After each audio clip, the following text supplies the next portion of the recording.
അപ്പോൾ എല്ലാവർക്കും ടാലന്റിന്റെ പുതിയൊരു വീഡിയോയിലേക്ക് സ്വാഗതം.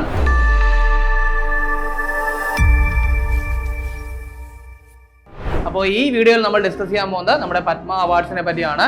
നമുക്കറിയാം നമ്മുടെ ഇന്ത്യയുടെ ഏറ്റവും പരമോന്നതമായ പുരസ്കാരമാണ് പത്മ പുരസ്കാരങ്ങൾ എന്ന് പറയുന്നത്. അതായത് ഭാരതരത്ന കഴിഞ്ഞാൽ പിന്നെ പത്മവിഭൂഷൺ, ദെൻ പത്മഭൂഷൺ, ദെൻ പത്മശ്രീ, ഇങ്ങനെയാണ് ആ ഒരു അവാർഡിന്റെ ഓർഡർ എന്ന് പറയുന്നത്. സോ റിപ്പബ്ലിക് ദിനത്തോടനുബന്ധിച്ച് നമ്മുടെ പത്മ അവാർഡ്സ് പ്രഖ്യാപിക്കും, എല്ലാ വർഷവും ഉള്ളതാണ്. സോ അതിനെ ബേസ് ചെയ്ത് പിന്നെ അങ്ങോട്ടുള്ള എല്ലാ PSC പരീക്ഷകളിലും എന്ത് ചെയ്യാറുണ്ട്, ഒരു ക്വസ്റ്റ്യൻ വരാറുണ്ട്. അപ്പോൾ നിങ്ങൾ ശ്രദ്ധിച്ചാൽ നിങ്ങൾക്ക് തന്നെ മനസ്സിലാവും, ഇപ്പോൾ റീസെന്റ് ആയിട്ട് പത്മ അവാർഡ് കിട്ടിയ ഈ വ്യക്തി ഏത് മേഖലയുമായിട്ട് ബന്ധപ്പെട്ടിരിക്കുന്നു, അല്ലെങ്കിൽ എത്ര പേർക്കാണ് പത്മഭൂഷൺ കിട്ടിയത്, അല്ലെങ്കിൽ എത്ര പേർക്കാണ് പത്മവിഭൂഷൺ കിട്ടിയത്, ഇങ്ങനെയൊക്കെ ഒരുപാട് തവണ PSC ചോദിച്ചിട്ടുണ്ട്. സോ നമ്മളിപ്പോൾ ചർച്ച ചെയ്യാൻ പോകുന്ന 2026 പത്മ അവാർഡ്സിനെ പറ്റിയാണ്. നമ്മളിത് രണ്ട് പാർട്ടായിട്ടാണ് ചെയ്യാനായിട്ട് ഉദ്ദേശിച്ചിരിക്കുന്നത്. ആദ്യത്തെ പാർട്ടിൽ നമ്മൾ ചർച്ച ചെയ്യാനായിട്ട് പോകുന്നത് പത്മവിഭൂഷണും പത്മഭൂഷണുമാണ്. ദെൻ പത്മശ്രീക്ക് മാത്രമായിട്ട് ഒരു വീഡിയോ എന്ത് ചെയ്യും, സെപ്പറേറ്റ് ആയിട്ട് ചെയ്യും. അതിന് കാരണമുണ്ട്. കാരണം 113 പേർക്കാണ് 2026 പത്മശ്രീ കിട്ടിയത്. അതിൽ തന്നെ എടുത്തു പറയേണ്ട കുറെ ആൾക്കാരുണ്ട്. സോ അങ്ങനെ നമുക്ക് എന്ത് ചെയ്യണം, വളരെ ഡീറ്റെയിൽ ആയിട്ട് ചർച്ച ചെയ്യേണ്ട ആവശ്യമുണ്ട്. സോ അതുകൊണ്ടാണ് രണ്ട് വീഡിയോ ചർച്ച ചെയ്യുന്നത്. അപ്പോൾ നമുക്ക് നേരെ നമ്മുടെ ക്ലാസ്സിലേക്ക് പോവാണ്. അപ്പോൾ 2026 ഒരുപാട് പ്രധാനപ്പെട്ട പരീക്ഷകൾ വരുന്നുണ്ട്. എന്നിരുന്നാൽ തന്നെയും ബെബ്കോ LDCയും അതുപോലെ തന്നെ വില്ലേജ് ഫീൽഡ് അസിസ്റ്റന്റും പോലുള്ള 10th മെയിൻസ് എക്സാമുകളുണ്ട് അല്ലേ. അപ്പോൾ അതിന് വേണ്ടിയിട്ട് തയ്യാറെടുക്കുന്നവർക്കും 2027 LDCക്ക് വേണ്ടി തയ്യാറെടുക്കുന്ന ഉദ്യോഗാർത്ഥികൾക്ക് വേണ്ടിയായിട്ട് ടാലന്റ് റെക്കോർഡ് ക്ലാസ്സുകൾ സ്റ്റാർട്ട് ചെയ്തിട്ടുണ്ട്. അപ്പോൾ ഇപ്പൊ നിങ്ങൾക്ക് ഓഫർ പ്രൈസ് ആയിട്ടുള്ള 1499 രൂപയ്ക്ക് ഇത് പർച്ചേസ് ചെയ്യാവുന്നതാണ്.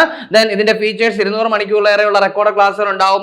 ദെൻ മോഡൽ എക്സാംസ് ഉണ്ടാവും, ടോപ്പിക് വൈസ് റിവിഷൻ എക്സാം ഉണ്ടാവും, ന്യൂ ആൻഡ് ഓൾഡ് SCRT ക്ലാസ്സുകൾ ഉണ്ടാവും, അതുപോലെ തന്നെ കറണ്ട് അഫയേഴ്സ് ക്ലാസ്സുകൾ ഉണ്ടാവും, പ്രീവിയസ് ഇയർ ക്വസ്റ്റ്യൻ ഡിസ്കഷൻസ് ഉണ്ടാവും. ഇതിന്റെയൊക്കെ സ്റ്റഡി മെറ്റീരിയൽസും പ്രൊവൈഡ് ചെയ്യും, മെന്റർ സപ്പോർട്ടും ഉണ്ട്. സോ ഇതെല്ലാം കൂടി ചേർത്താണ് ഈ 1499. സോ പർച്ചേസ് ചെയ്യാനുള്ള ഫോൺ നമ്പർ സ്ക്രീനിൽ കൊടുത്തിട്ടുണ്ട്, അതല്ലെങ്കിൽ ഡിസ്ക്രിപ്ഷൻ ലിങ്ക് കൊടുത്തേക്കാം. അതുവഴി നിങ്ങൾക്ക് എന്ത് ചെയ്യാവുന്നതാണ്, പർച്ചേസ് ചെയ്യാവുന്നതാണ്.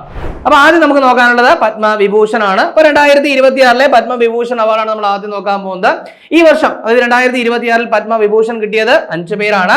ഈ 5 പേരിൽ 3 പേർ മലയാളികളാണ് എന്നുള്ള കാര്യം നിങ്ങൾ ആദ്യമേ മനസ്സിലാക്കുക. അപ്പൊ 5 പേരുണ്ട്, അതിൽ 3 പേര് മലയാളികളാണ്. ആരൊക്കെയാണ് ആ 3 പേര് നമുക്ക് നോക്കാം.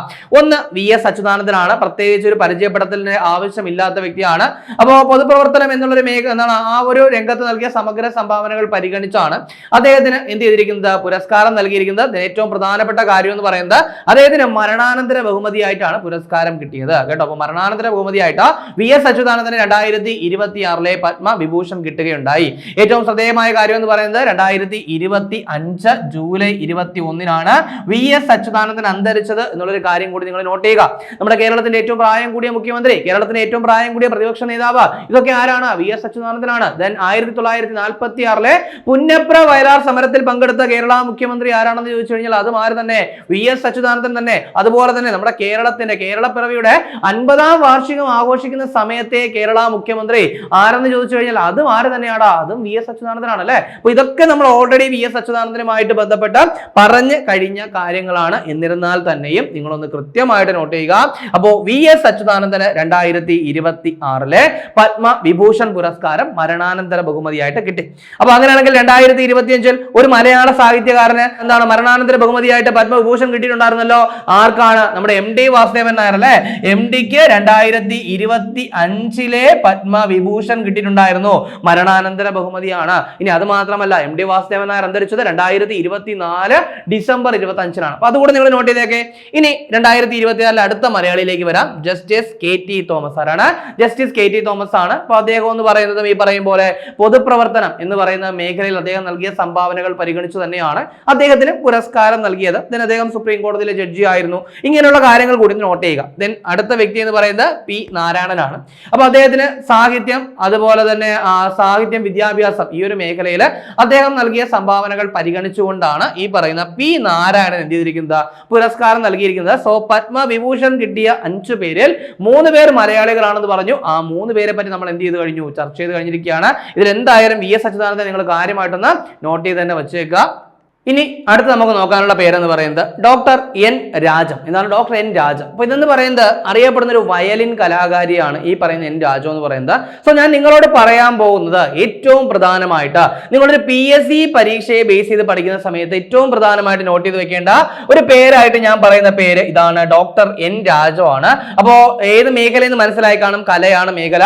ദെൻ ഏത് വാദ്യോപകരണവുമായി ബന്ധപ്പെട്ടിരിക്കുന്നു എന്ന് ചോദിച്ചു കഴിഞ്ഞാൽ വയലിനാണ്.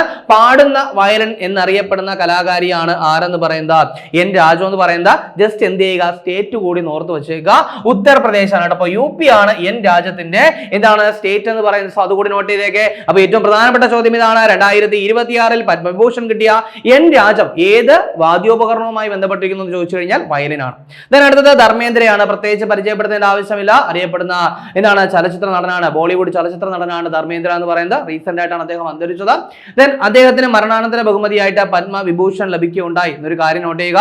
ദെൻ സ്റ്റേറ്റ് പറയുകയാണെങ്കിൽ ഏതാണടാ, മഹാരാഷ്ട്ര കേട്ടോ, മഹാരാഷ്ട്രയാണ് സ്റ്റേറ്റ് എന്ന് പറയുന്നത്. സോ ഇതുകൂടി നോട്ട് ചെയ്യുക. അപ്പൊ ഇതോടുകൂടി നമ്മുടെ പത്മവിഭൂഷൺ കിട്ടിയ 5 പേരുടെ പേരുകൾ എന്ത് ചെയ്തിട്ടുണ്ട്, നമ്മൾ കംപ്ലീറ്റ് ചെയ്തിട്ടുണ്ട്.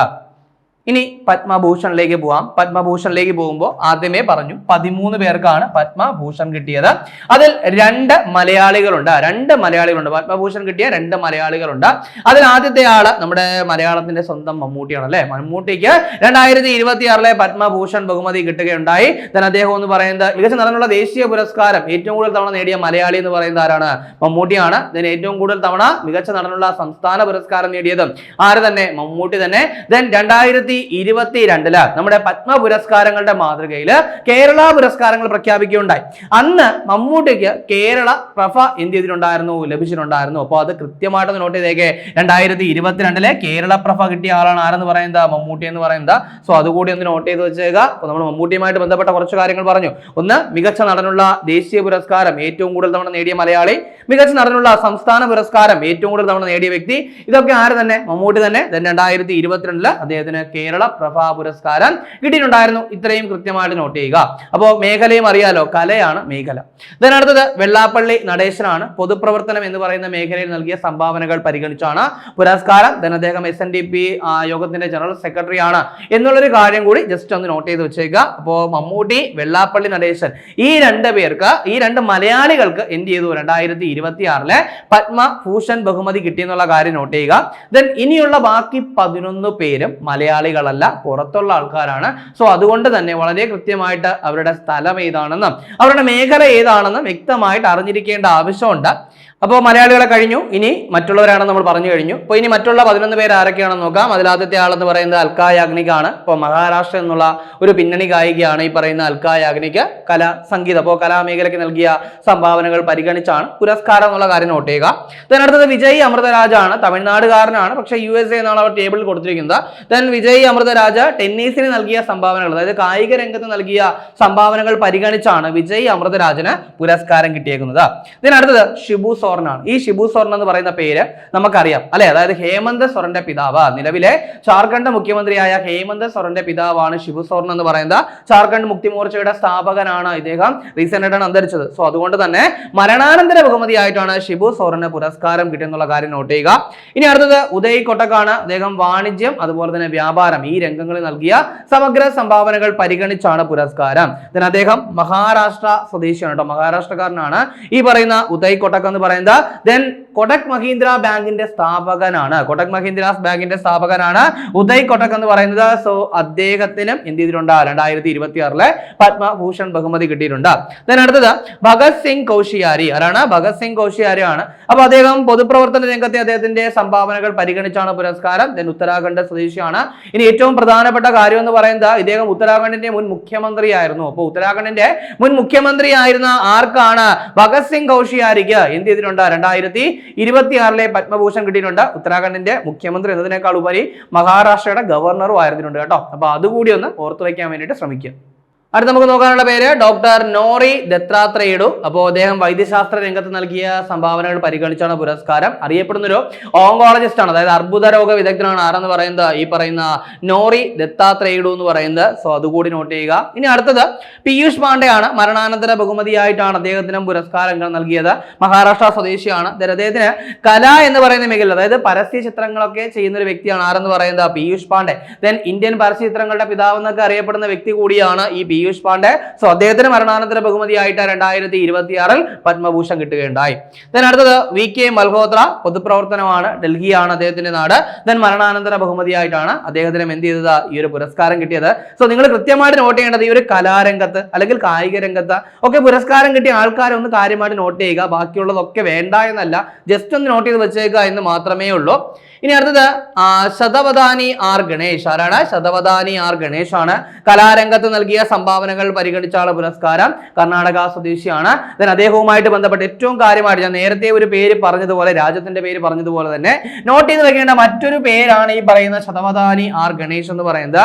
കാരണം ഇദ്ദേഹം എന്താണ്, വളരെ പ്രധാനപ്പെട്ട 2 കലാരൂപങ്ങളിൽ അഗ്രഗണ്യനാണ്. ഒന്ന് കർണാടക അഷ്ടവദാനം, അതുപോലെ തന്നെ ശതാവദാനം. അപ്പോൾ കർണാടക അഷ്ടവദാനം അതുപോലെ ശതാവദാനം എന്നീ കലകളിൽ പ്രഗത്ഭനായ വ്യക്തിയാണ് ഈ പറയുന്ന ശതവദാനി ആർ ഗണേഷ് എന്ന് പറയുന്നത്. ദെൻ അടുത്ത വ്യക്തി എന്ന് പറയുന്നത് SKM മൈലാനന്ദൻ. ആരാണ്? SKM മൈലാനന്ദനാണ്. അതായത് SKM ഗ്രൂപ്പിന്റെ സ്ഥാപകനാണ് ഇദ്ദേഹം എന്ന് പറയുന്നത്. ഇനി ഇദ്ദേഹത്തിന് സാമൂഹിക സേവനം എന്ന് പറയുന്ന മേഖലയിലാണ് പുരസ്കാരം. അതുപോലെ തന്നെ തമിഴ്നാട് സ്വദേശിയാണ്. ആ ഒരു കാര്യം കൂടി നോട്ട് ചെയ്യുക. ഇനി അതുപോലെ തന്നെ അടുത്ത വ്യക്തി കള്ളിപ്പട്ടി രാമസ്വാമി പളനിസ്വാമിയാണ്. അപ്പോൾ അദ്ദേഹത്തിന് വൈദ്യശാസ്ത്ര രംഗത്ത് നൽകിയ സേവനങ്ങൾക്ക്, അതായത് ഗ്യാസ്ട്രോ എൻട്രോളജി മേഖലയിൽ നൽകിയ സംഭാവനകൾ പരിഗണിച്ചാണ് പുരസ്കാരം. തമിഴ്നാട് സ്വദേശിയാണ്. സോ ഇത്രയും പേരാണ് 2026 പത്മഭൂഷൺ ജേതാക്കൾ എന്ന് പറയുന്നത്. സോ പത്മവിഭൂഷൺ നേടിയ 5 പേര്, പത്മഭൂഷൺ നേടിയ 13 പേര്. ഇത്രയും നമ്മളിപ്പോൾ ഇതിനകം തന്നെ ചർച്ച ചെയ്ത് കഴിഞ്ഞിട്ടുണ്ട്.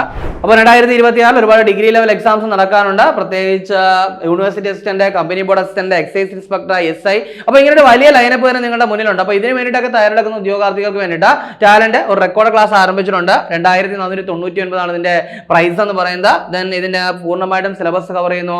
അതുപോലെ തന്നെ 400 മണിക്കൂറിലേറെയുള്ള ക്ലാസ്സുകൾ ഉണ്ടാവും. Then model exams, topic wise എക്സാമുകൾ, then SCRT, new and old SCRT ക്ലാസ്സുകൾ, കറണ്ട് അഫയേഴ്സ് ക്ലാസ്സുകൾ, previous year question discussion. So ഇതെല്ലാം കൂടി ചേർത്ത് 2499 രൂപയ്ക്ക് നിങ്ങൾക്ക് ഇപ്പോൾ ലഭ്യമാക്കിയിരിക്കുകയാണ്.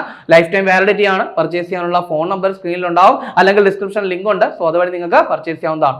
അപ്പോൾ ജസ്റ്റ് നമ്മുടെ പത്മശ്രീ നേടിയ മലയാളികളെ കൂടി പറഞ്ഞുകൊണ്ട് നമുക്ക് എന്ത് ചെയ്യാം, ഈ ഒരു ക്ലാസ് വൈൻഡപ്പ് ചെയ്യാം. ഞാൻ ആദ്യമേ പറഞ്ഞു നമ്മൾ പത്മഭൂഷൺ അതുപോലെ തന്നെ പത്മവിഭൂഷൺ അത് രണ്ട് മാത്രമേ ഈ ഒരു വീഡിയോയിൽ മെയിൻ ആയിട്ട് ഫോക്കസ് ചെയ്തിട്ടുള്ളൂ. പത്മശ്രീക്ക് വേണ്ടി മറ്റൊരു വീഡിയോ ആണ് നമ്മൾ എന്ത് ചെയ്തിരിക്കുന്നത്, ഫോക്കസ് ചെയ്തിരിക്കുന്നത്. എന്നിരുന്നാൽ തന്നെ ജസ്റ്റ് പത്മശ്രീ ഒന്ന് മെൻഷൻ ചെയ്തിട്ട് പോകാമെന്ന് വിചാരിച്ചു. അപ്പോൾ 2026 പത്മശ്രീ 113 പേർക്കാണ് എന്നുള്ളൊരു കാര്യം നോട്ട് ചെയ്ത് വെച്ചേക്കുക. അതിൽ 3 മലയാളികൾക്കാണ്. ഒന്ന് AE മുത്തുനായകം. ആരാണ് AE മുത്തുനായകം? അദ്ദേഹം സയൻസ് ആൻഡ് ടെക് ആ ഒരു മേഖലയിൽ നൽകിയ സംഭാവനകൾ പരിഗണിച്ചാണ് പുരസ്കാരം. ഡീറ്റെയിൽ ആയിട്ടുള്ള കാര്യങ്ങളൊക്കെ നമ്മൾ അടുത്ത വീഡിയോയിൽ പറയുന്നുണ്ടാവും. ആരും വിചാരിക്കുന്നത് സ്കിപ്പ് ചെയ്തിട്ട് പോവുകയാണ് എന്നൊരു ധാരണ ആർക്കും ഉണ്ടാവരുത്. കാരണം പത്മ അവാർഡ്സ് എന്ന് പറയുമ്പോൾ എന്താ, അതിനകത്ത് കൂടുതലും പേരുകൾ മാത്രമേ ഉള്ളൂ. സോ ഒരുപാട് പേര് പഠിക്കുമ്പോൾ നമുക്ക് ഓട്ടോമാറ്റിക് ആയിട്ടൊരു ബോർഡ് അനുഭവപ്പെടാനുള്ള സാധ്യതയുണ്ട്. അത് ഒഴിവാക്കാനായിട്ടാണ് ഈ വീഡിയോ രണ്ടായിട്ട് സ്പ്ലിറ്റ് ചെയ്യുന്നത്. സോ ഇനി അടുത്ത കലാമണ്ഡലം വിമല മേനോനാണ്, അറിയപ്പെടുന്ന ഒരു മോഹിനിയാട്ട കലാകാരിയാണ്. ബാക്കി കാര്യങ്ങളൊക്കെ അടുത്ത വീഡിയോയിൽ നമ്മൾ പറയും. ദെൻ കൊല്ലക്കയിൽ ദേവകി അമ്മ, അപ്പോൾ ഒരു സാമൂഹിക സേവനം ആ ഒരു രംഗത്ത് നൽകിയ സംഭാവനകൾ പരിഗണിച്ചാണ് പുരസ്കാരം. അറിയപ്പെടുന്ന ഒരു പരിസ്ഥിതി പ്രവർത്തകയാണ് കേട്ടോ ഈ പറയുന്ന ദേവകി അമ്മ. സോ ഈ 3 മലയാളികൾക്കാണ് 2026 എന്ത് ലഭിച്ചത്, പത്മശ്രീ ലഭിച്ചെന്നുള്ള കാര്യം നോട്ട് ചെയ്യുക. ഇനി മറ്റ് ആൾക്കാരുണ്ട്, അതായത് കായിക മേഖലയുമായിട്ടാണ് ബന്ധപ്പെട്ട പത്മശ്രീ കിട്ടിയ ആൾക്കാരുണ്ട്. ദെൻ കലാമേഖലയുമായിട്ട് ബന്ധപ്പെട്ട പത്മശ്രീ കിട്ടിയ ആൾക്കാരുണ്ട്. അത് മാത്രമല്ലാതെ നമ്മുടെ ദേശീയ തലത്തിൽ ഒരുപാട് മറ്റ് ചില നേട്ടങ്ങൾ സ്വന്തമാക്കിയത് കാരണം പത്മശ്രീ കിട്ടിയ ആൾക്കാരുണ്ട്. ഇവരൊക്കെ നമ്മൾ ചർച്ച ചെയ്യണം. എന്തുകൊണ്ട് ചർച്ച ചെയ്യണം എന്ന് ചോദിച്ചു കഴിഞ്ഞാൽ, ഇന്ത്യയിലെ ആദ്യത്തെ വനിതാ ആനപ്പാപ്പാൻ ആര് എന്നൊരു ചോദ്യം ഉണ്ടായിരുന്നു. പാർവതി ബറുവ ഒരു ചോദ്യം ഉണ്ടായിരുന്നു കേട്ടോ. അതിന് കാരണം എന്ന് പറയുന്നത് ആ വർഷം പാർവതി ബറുവയ്ക്ക് പത്മശ്രീ കിട്ടിയത് കൊണ്ടാണ്. സോ അങ്ങനെ വളരെ നോട്ട് ചെയ്യേണ്ട കുറച്ച് നേട്ടങ്ങൾ സ്വന്തമാക്കിയ ആൾക്കാരുണ്ട്. അപ്പോൾ അവർക്ക് അവരെ കൂടെ ഉൾപ്പെടുത്തിക്കൊണ്ട് എന്ത് ചെയ്യുന്നു, നമ്മൾ അതിന്റെ സെക്കൻഡ് പാർട്ട് ചെയ്യും. അപ്പോൾ ഇപ്പോൾ നമ്മൾ ഈ ഒരു ഫസ്റ്റ് പാർട്ടിൽ ചർച്ച ചെയ്ത പത്മഭൂഷണം പത്മവിഭൂഷണം മനസ്സിലായെന്ന് വിചാരിക്കുന്നു. അപ്പോൾ നമുക്ക് പത്മശ്രീയുമായിട്ട്, അതായത് ഈ വീഡിയോയുടെ പാർട്ട് 2 ആയിട്ട് വീണ്ടും കാണാം.